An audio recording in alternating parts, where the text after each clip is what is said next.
একটা সন্তান হয় না, আল্লাহকে ডাক দিয়ে বলো আল্লাহ ছেলে চাই না, একটা মেয়ে হলো আমাকে দান করো। বলে কি বলে না? জোরে বলেন, বলে কি বলে না? কত তাবিজ গলার মধ্যে লাগায়, কত পোড়া পানি খায়, তার কোনো সীমানা নাই। কথা ঠিক নেই? তা আপনি কেমনে মনে করছেন সন্তানের মালিক আপনি?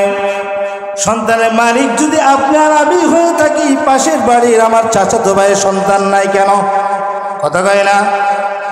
হ্যাঁ, না না না, সন্তানের মালিক আপনি না, মেয়ের মালিক আপনি না, ছেলের মালিক আপনি না, স্ত্রীর মালিকও আপনি না, বরং আপনাকে বানানো হয়েছে, মালিক বানানো হয়েছে।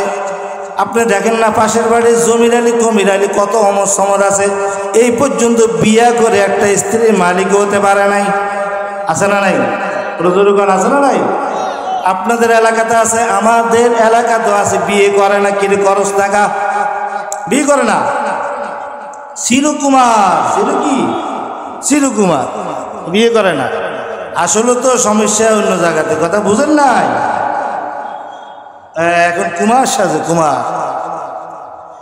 তো বুঝাতে চেয়েছিলাম পারিবারিক আমানত। কথা বললে এই কথা বলতে হবে, কি আমানত?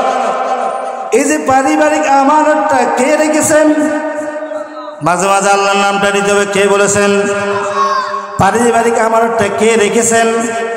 আল্লাহ রেখেছেন আপনার কাছে। আপনি মগা সবজির মতো আপনি তাদেরকে পরিচালনা করতেছেন।